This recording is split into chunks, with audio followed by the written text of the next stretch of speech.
నమస్తే అండి సురేష్ బాబు గారు. కీర్తి గారు నమస్కారం అండి. ఫిబ్రవరి మంత్ అంతా ఇందాక మనం మాట్లాడుకున్నట్టుగా ఆల్మోస్ట్ అన్ని రాసుల వారికి కొంచెం స్టాండర్డ్‌గా వెళ్తా ఉంది. సామాన్యంగా యెస్. ఉందండి. పెద్దగా ఏమీ ఆశ్చర్యకరమైన విషయాలు లేవు. అట్లా అని అసలు ఏం లేకుండా అయితే లేవు. లేవండి. కాకపోతే మనకి దేవుడు అందించాడు కదా! ఆస్ట్రాలజీ పరంగా రెమెడీస్ కూడా.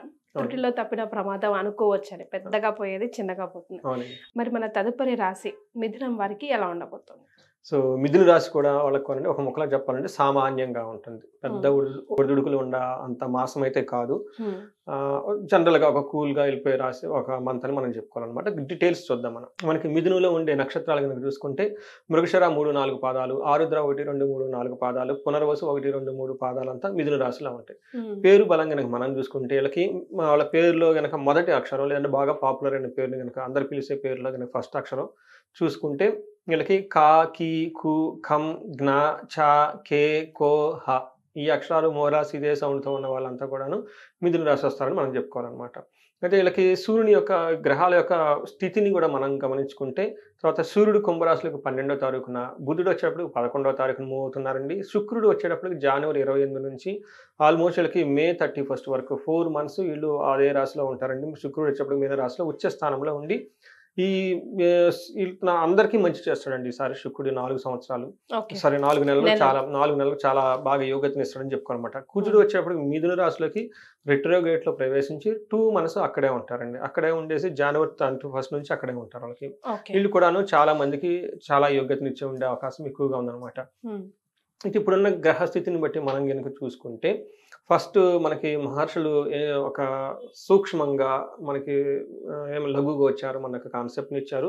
వార్తల్లో ముఖ్యాంశాల్లాగా ఈ మంత్ అంతా జరగబోయేది ముఖ్య అంశాలుగా ఇమ్మీడియేట్‌గా వారి సమరీగా మనం తెలుసుకోవచ్చు. హ్మ్. దీని ప్రకారం గనక చూసుకుంటే ఫస్ట్ 15 డేస్ తర్వాత 15 డేస్ అన్నట్లు ఉంటుందన్నమాట. ఫస్ట్ 15 డేస్ ఎలా ఉంటుందంటే, కొంచెం శారీరకంగా పీడ అంటే కొంచెం ఏదో ఒకటి పీడించబడే అవకాశం ఎక్కువగా ఉంటుంది. సూర్యుని 8థ్ హౌస్‌లో ఉండటం వల్ల చెస్ట్ పెయిన్ గాని ఇవన్నీ వచ్చే అవకాశం ఎక్కువగా ఉంది. హుహు. అయితే మారిన తర్వాత గనక చూసుకుంటే 12 తారీఖు మారుతారు కదా! అక్కడ నుంచి ఈళ్ళకి సూర్యుడు తటస్థంగా ఉంటాడండి. మంచి చేయడు, చెడు చేయడు అన్నట్లు ఉంటారనమాట. తర్వాత ఒకే ఒక విషయంలో గమనించుకొని జాగ్రత్తగా ఉండాల్సిందంటే ఈళ్ళకి శత్రు పీడం అంటే ఈళ్ళకి శత్రువులుండి ఇబ్బంది పెట్టే వాతావరణం ఎక్కువగా ఉంది.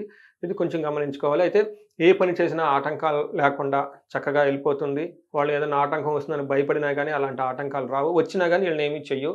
చక్కగా వెళ్ళిపోతూ ఉంటాయి. అలానే గొడవలు కావాలని వీళ్ళ దగ్గర గొడవలు పడి వచ్చేవాళ్ళు ఎక్కువ ఉంటారు. కానీ ఆ గొడవలు కూడా వీళ్ళని పెద్ద ఏమి ఇబ్బంది పెట్టే విధంగా ఏమి ఉండవు. ఓకే. గనక ఎన్ని ప్రాబ్లమ్స్ ఉన్నా గానీ అన్నిటిని చక్కగా చేజ్ చేసుకొని వెళ్ళిపోయే అవకాశం ఎక్కువగా ఉంటుంది. ఒకటి శత్రువుల నుంచి కొంచెం ఇబ్బందులు వచ్చే అవకాశం ఎక్కువగా ఉంది. దీన్ని కొంచెం గమనించుకొని చక్కగా ప్లాన్ చేసుకోవాలి. కేర్‌ఫుల్‌గా ఉంటే సరిపోతుంది. ఇది మంతంతా సమ్మరీ. మనం డీటెయిల్స్ గనుక చూసుకుంటే గ్రహం వైస్ ఎలా ఉంటుంది ఏంటి అని చూసుకుంటే హ్మ్. వీళ్ళకి ఇది గోచార ఫలితం అనమాట. ఇందులో సూర్యుడు వీళ్ళకి ఒక రకంగా చెప్పాలంటే మిక్స్డ్ రిజల్ట్‌ని ఇస్తున్నారని చెప్పుకోవాలనమాట. ఫస్ట్ వీళ్ళకి ఓవరాల్‌గా సూర్యుడు గనక చూసుకుంటే చాలా మంచి చేస్తారు.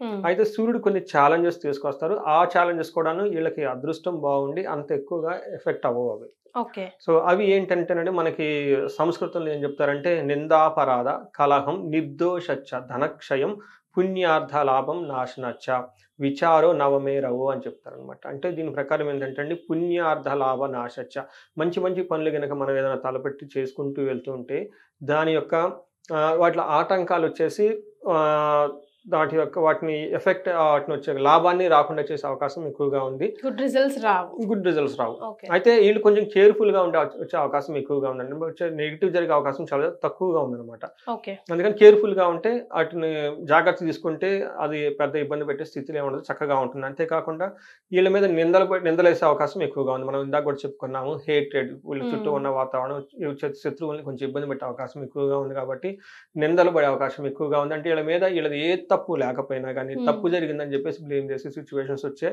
ఇది ఒక్కటే వీళ్ళు కొంచెం జాగ్రత్తగా ఉండాల్సిన ఏదైనా గనక ఉంది అంటే ఇదొక్కటని మనం చెప్పుకోవాలనమాట. ఓకే. అయితే కుజుడు కూడాను వీళ్ళకి యాక్చువల్‌గా ఉన్న స్థితిని బట్టి అంత అనుగుణత ఉండదు. కానీ అవి కూడాను చాలా తక్కువ రేంజ్‌లో వాళ్ళకి దాని యొక్క ప్రభావం వాళ్ళ మీద ఎక్కువ ఉంటుంది. ఏ విధంగా ఉండే అవకాశం ఎక్కువ ఉంటుందంటే హెల్త్ కాంప్లికేషన్స్ మన సంస్కృతిలో ఏం చెప్తారంటే అండి జ్వరం, ఖడ్గ, వ్రణం చైవ, భార్య బంధు విరోధ కృత్తు, చంద్ర రాశికేతౌ భౌమ, యక్ష రాక్షస పీడనం. అంటే రాత్రిపూట పడుకున్నప్పుడు కొంచెం చెడు కాలాలు రావటము, యక్ష రాక్షస పీడలు అనమాట. అంటే అది చెప్పుకోలేని బాధలు కొన్ని ఉంటాయి అనమాట. తర్వాత పడుకున్నప్పుడు కాళ్ళు పిక్కలు లాగటం, జుమ్ జుమ్ అని, నైట్ నిద్ర పెట్టకపోవటము, సడన్ గా వస్తువులేని పగిలిపోవటం, ఇట్లాంటి కొన్ని పీడలు లాంటివి వచ్చే అవకాశం ఎక్కువగా ఉంది. జ్యోతిష్ శాస్త్రంలో అయితే బాగానే ఉంటుంది. ఎవరి దగ్గర ఆస్ట్రాలజీ దగ్గరికి వెళ్ళినా కానీ బాగానే ఉంటుంది. కానీ వీళ్ళు మాత్రం కొంచెం నెగిటివ్ సైకలాజికల్ ఇంటర్నల్ ఎక్స్పీరియన్స్ అవకాశం ఎక్కువగా ఉంటుంది. అది వీళ్ళకే ప్రాబ్లం ఉంటుంది కానీ వేరే వాళ్ళకి ఎవరికైతే ఉండదు.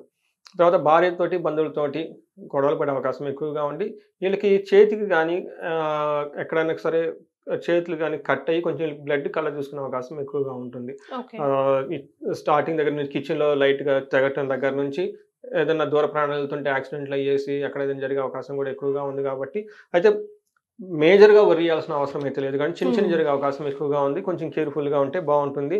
తర్వాత ఇది వాళ్ళకి ఓవరాల్గా కుజుడు వల్ల జరిగే రిజల్ట్ అని మనం చెప్పుకోవాలి. అంటే కుజుడు ఎలా నెగిటివ్గా చేయాలనుకున్నా కానీ వేద వల్ల అవి జరగకుండా ఉండే అవకాశం చాలా ఎక్కువగా ఉందన్నమాట.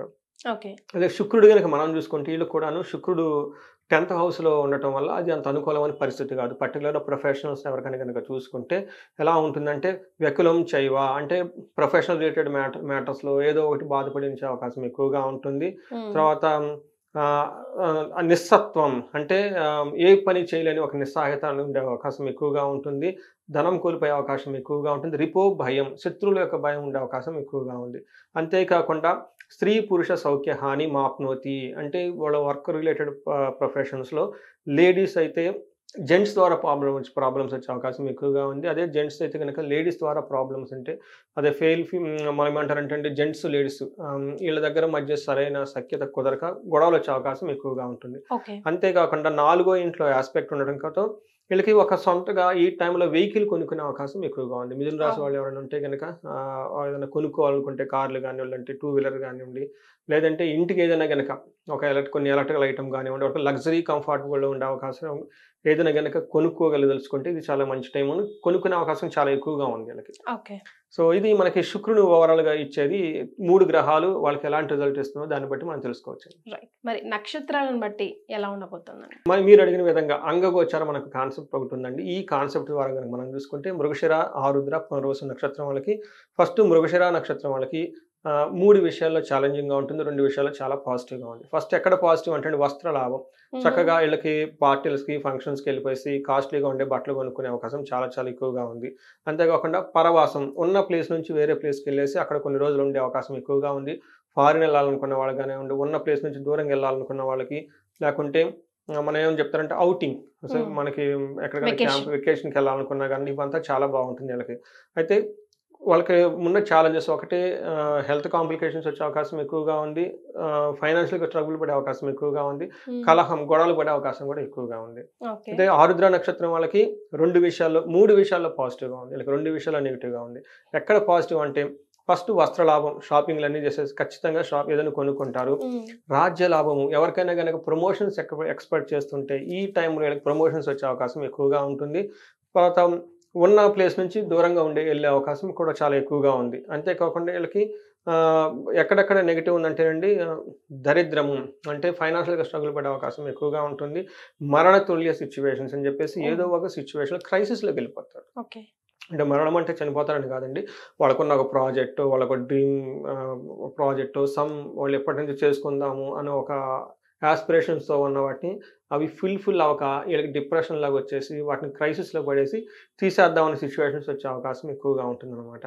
అంతేకాకుండా మనకి పునర్వసు నక్షత్రం వాళ్ళని చూసుకుంటే వీళ్ళకి దరిద్రము, మరణము 2 విషయాల్లో నెగిటివ్గా ఉంటుంది. పాజిటివ్ కనుక చూసుకుంటే ప్రమోషన్స్ వచ్చే అవకాశం ఎక్కువగా ఉంటుంది. వేరే వెకేషన్ కానివ్వండి, లేదంటే కొంత లాంగ్ ట్రావెల్ చేసే అవకాశం ఎక్కువగా ఉంటుంది. ఎవరైనా వేరే చోట ఉండాలి, లేదంటే అబ్రాడ్ వెళ్ళాలనుకునే వాళ్ళకి చాలా చాలా అనుకూలంగా ఉండే టైం ఎక్కువగా ఉంది. వీళ్ళకి మంచి షాపింగ్స్ అవన్నీ చేసేసి చక్కగా బట్టలు, తర్వాత జ్యువెలరీ ఇవన్నీ కొనుక్కునే అవకాశం కూడా చాలా ఎక్కువగా ఉందండి. ఇది పునర్వసు నక్షత్రం వాళ్ళకి సంబంధించిన ఫిబ్రవరి మంత్లో మనకి రిజల్ట్స్. మరి మిథున రాశికి సంబంధించి ఏమైనా రెమెడీస్ సూచిస్తారా? మనకి ఆరుద్ర నక్షత్రం, పునర్వసు నక్షత్రాలకి గాయాలు జరిగే అవకాశం ఎక్కువగా ఉందండి. ఇది కూడా సూర్యుని వల్ల జరిగే అవకాశం ఎక్కువగా ఉంది.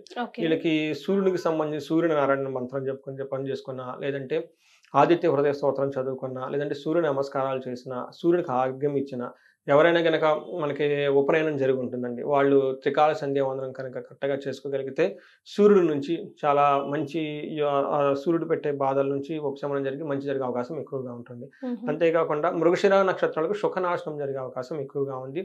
అది కూడాను ఫుల్ మంత్ అంతా శని వల్ల ఉండే అవకాశం ఎక్కువగా ఉంది కాబట్టి శనికి సంబంధించి ఈళ్ళు హనుమాన్ చాలీసా చదువుకున్న, తర్వాత శనివారం ఈ మాసం అంతా శనివారాలు మనకి గుడికెళ్ళేసి ప్రదక్షిణాలు చేసినా గాని ఆంజనేయ స్వామి గుడి చుట్టూ ఇవి జరగకుండా అవకాశం ఎక్కువగా ఉంటుంది. ఎవరైనా గనక పునర్వసు నక్షత్రం వాళ్ళకి శని నుంచి కూడాను ఎక్కువగా ఉంది కాబట్టి శనికి గనక తైలాభిషేకం చేపించుకుంటే చాలా బాగుంటుంది. మనం ఇందాక చెప్పిన విధంగా అందరికి కామన్‌గా చూస్తే వీళ్ళకి దరిద్రము అంటే ఫైనాన్షియల్ క్రైసిస్ ఉండే అవకాశం ఎక్కువగా ఉంది. సో వీటికి 2 రకాలండి. వాళ్ళకున్న మనకి పరిస్థితిని బట్టి వీళ్ళు శుక్రవారాల పూట నియమంగా ఉండగలిగితే అమ్మవారి గుడికెళ్ళేసి, లక్ష్మి గుడికెళ్ళేసి చదువుకొని చాలా దర్శనం నియమం అంటే నాన్ వెజ్ అది తినకుండా లేకపోతే అవునండి. ఒంటి పూట భోజనం చేయడం అలాంటి గనక చేస్తే బాగుంటుంది. అంటే శుక్రవారం చాలా ఇంపార్టెంట్ అన్నమాట అమ్మవారికి. సో ఆ టైంలో గనక తర్వాత వీళ్ళు గనక సుహాసిని పూజ గనక చేసినగలిగితే గనక ఇంకా చాలా బాగా కలిసి వచ్చే అవకాశం ఎవరైనా గనక చేస్తే చాలా బాగుంటుంది. ఫైనాన్షియల్ క్రైసిస్‌కి అంటే కొంతమందికి బిజినెస్‌లు ఉంటాయండి. కొన్ని కోట్లలో ట్రాన్సాక్షన్ జరుగుతూ ఉంటాయి. వాళ్ళు గనక కుబేర పాశుపతం హోమం గనక చేపించుకోగలిగితే ఖచ్చితంగా 3-4 మంత్స్‌లో వాళ్ళకి నష్టపోయిన ధనం వచ్చే అవకాశం ఎక్కువగా ఉంటుంది. అలానే రావాల్సిన ధనం ఎక్కడైనా గనక ఆగిపోయి ఉంటే అవన్నీ కూడా తిరిగి వచ్చే అవకాశం ఎక్కువగా ఉంటుంది. ఒక 2 డేస్ దీక్షలాగా పట్టుకొని కుబేర పాశుపతం హోమం గనక చేపించుకుంటే శ్రీ సూక్త సంపుటీకరణ మహాలక్ష్మి హోమం గనక చేపించుకోగలిగితే చాలా బాగుంటుందండి. ఎవరికైతే కలహము అని ఉందండి, తర్వాత వీళ్ళకి గొడవలు గనక ఏదైనా గనక అవుతూ ఉంటే గనక వీళ్ళకి ఆ గొడవల నుంచి శత్రువులపై విజయం రావటానికి వీళ్ళకి మనకి శ్రీశైలంలో అమ్మవారి దగ్గర చండీ హోమం చేస్తారండి. అది సామూహికంగా ఉంటుంది. అది గనక చేపించుకోగలిగితే ఎలాంటి గొడవలు ఉన్నా గానీ ఆ గొడవల సమస్య నుంచి బయటపడేసి చక్కగా లైఫ్ అనేది ఉంటుందని చెప్పేసి గమనించుకోవాలండి. రైట్. సురేష్ బాబు గారు థ్యాంక్ యూ సో మచ్ అండి. రాశి వారికి ఏ రాశి మర్చిపోయాను. మిథున.